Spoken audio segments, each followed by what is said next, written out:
Sir, सांसद अभी on है, तो आपका बहुत बहुत धन्यवाद कि आप वक्त निकाल कर यहाँ हमारे साथ जुड़ पाए इंडिया न्यूज़ मंच पर।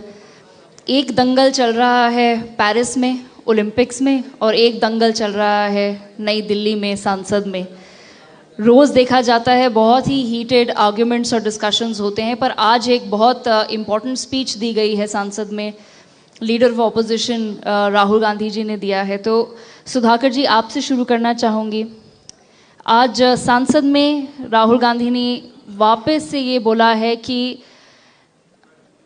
एमएसपी पे लीगल गारंटी तो इंडिया ब्लॉक करके दिखाएगी।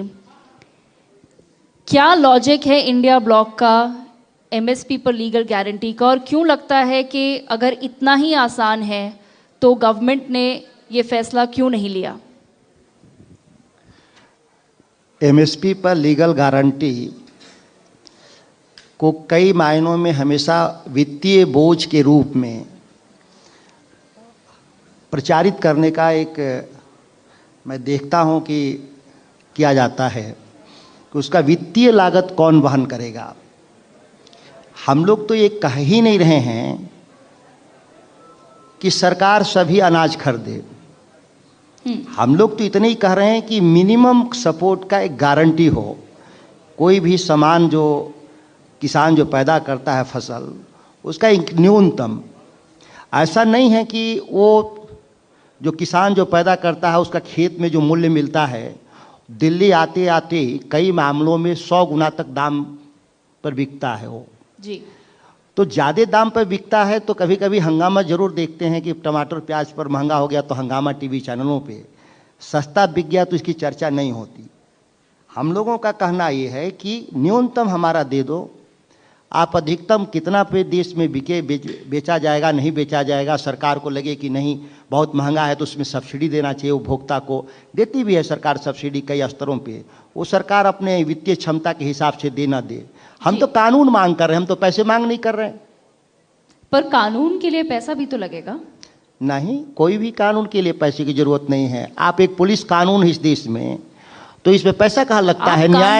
आप कानून तो ले आएंगे, पर उसको फंड कौन करेगा?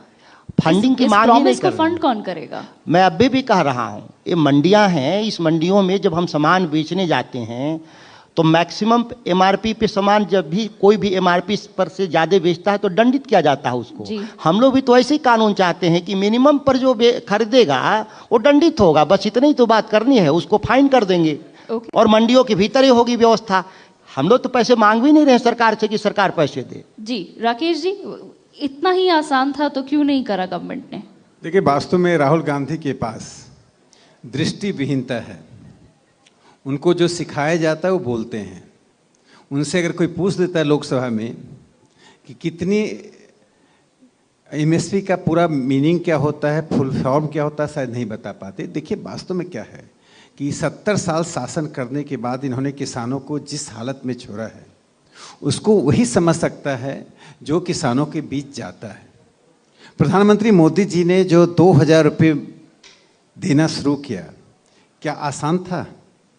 आज देश के 11 करोड़ किसानों को 6000 रुपये की किस्त जाती है। एक घर में कभी कभी 3 किसान रहें, चूंकि जिसके पास भी किसान का कार्ड है, आप जाकर गांव में देखिए, किसानों से बात कीजिए। पहली बार किसी प्रधानमंत्री ने किसानों के बारे में सोचा है, किसानों के लिए करना शुरू किया है। कंपार्टमेंटल तरीके से देश का विकास नहीं होता है। देश का विकास होलिस्टिक यानी संपूर्णता में होता है। उस संपूर्णता में अगर किसानों के उत्थान की बात की जाए तो जहां जहां एमएसपी बढ़ाना पड़ता है, और एमएसपी कॉन्टेक्स्ट में बढ़ाना पड़ता है। जो एमएसपी आज है वो एमएसपी कल नहीं रहेगा, जो कल है वो परसों नहीं रहेगा। तो राहुल जी को यही पता नहीं है कि कानून से आप किसी चीज़ को बांध कर आप किसानों का हित नहीं करेंगे। दूसरी सबसे बड़ी बात है, किसानों का अनाज मंडी तक पहुंचे और मंडी में उनको सही दाम मिले। आज प्रधानमंत्री नरेंद्र मोदी जी यह इंश्योर कर रहे हैं किसान मंडी तक पहुंचे। एक बिहार का किसान, असम का किसान अपने अनाज को लेकर तमिलनाडु पहुंच रहा है, और असम का किसान कन्याकुमारी पहुंच रहा है, इसकी सुविधा, इसको फेलिसिटेट करना। आज ऐसे परिवर्तन से भारत के किसानों की स्थिति बदली है। मुझे लगता है कि कांग्रेस पार्टी को अपनी जड़ जमीन जमाने के लिए होमवर्क करने की ज़रूरत है, और होमवर्क सिर्फ इस तरह के भाषणों से, मांगों से और बरगलाने से नहीं होता। मुझे लगता है कांग्रेस पार्टी एक दुर्घटना, बस उसकी सीटें बढ़ी हैं और उस दुर्घटना से बढ़ी हुई सीटों से लगता है राहुल जी अभी उबर नहीं पा रहे हैं।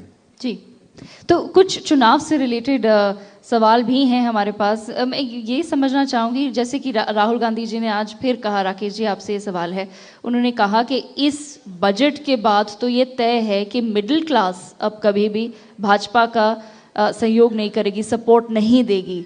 इस पे आपका क्या कहना है? देखिए, इस देश में लगभग 30 करोड़ मिडिल क्लास है, और ये 30 करोड़ मिडिल क्लास कब हुआ बताता हूँ। 2014 तक, जब तक मनमोहन सिंह जी की सरकार रही, कांग्रेस की सरकार रही, इस देश में लगभग 18 करोड़ मिडिल क्लास थे। ये 12 करोड़ मिडिल क्लास 2014 से लेकर 10 सालों में बढ़ा है। तो सबसे पहली बात है, यदि मिडिल क्लास को सपोर्ट नहीं होता तो इनकी संख्या लगभग दुगनी नहीं हो गई होती। दूसरी सबसे महत्वपूर्ण बात है मिडिल क्लास के बारे में, उनके एस्पिरेशंस को कैटर करना। आज पहली बार बजट में टैक्स के मामले में सरकार ने उनको राहत दी है। अगर आप चाहते हैं आज उसी मिडिल क्लास का कि जो संख्या है, जो टैक्स भरने वालों की संख्या है, कांग्रेस के शासन में कितने लोग टैक्स भरते थे, आज कितने लोग टैक्स भर रहे हैं। तो जब प्रशासन में ट्रांसपेरेंसी, पारदर्शिता आती है तो उसका सबसे बड़ा लाभ मिडिल क्लास को होता है। पर राकेश जी, ये भी कहा गया है कि मिडिल क्लास को एक हाथ से दिया है और दूसरे हाथ से लिया है, जहां की कैपिटल गेन्स टैक्स बढ़ा दिया है, शॉर्ट टर्म गेन्स पर टैक्स बढ़ा दिया है, इंडेक्सेशन हटा दिया गया है।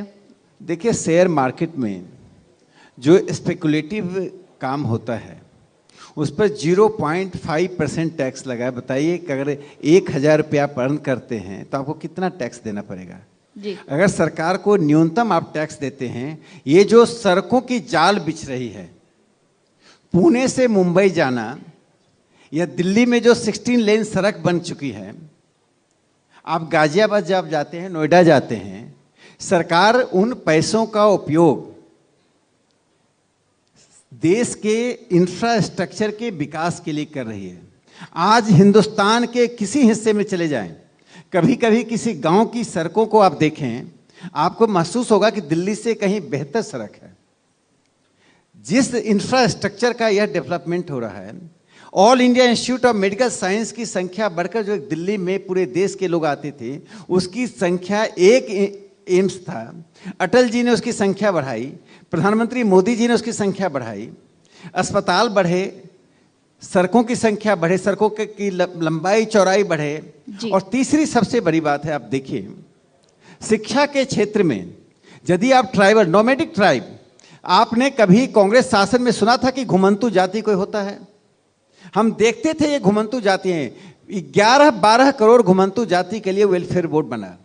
ये सिर्फ पैसे दिल्ली, मुंबई, चेन्नई और बेंगलोर में रहने वाले लोगों के लिए नहीं है, जो नोमैडिक ट्राइब है उनके लिए है जी, जो ट्राइबल कम्युनिटी है उनके लिए है।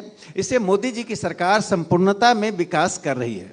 ओके, समय थोड़ा कम है, सुधाकर जी आपके पास वापस आऊंगी। मैं ये जानना चाहूंगी, क्योंकि चुनाव के मुद्दे पे बात चल रही है, विधानसभा के चुनाव भी हैं बिहार में अगले साल, तो जो अभी फाइनेंशियल पैकेज अनाउंस किया गया है इस बजट में बिहार के लिए, उससे कहीं कुछ चिंता लगती है आरजेडी को, महागठबंधन को?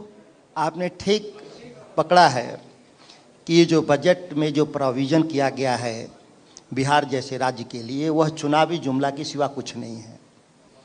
भारत सरकार के पास जो पैसे होते हैं वो फिनांस कमीशन के जरिए 42% राज्यों को जाते हैं, वो उसका एक फार्मूला तय है।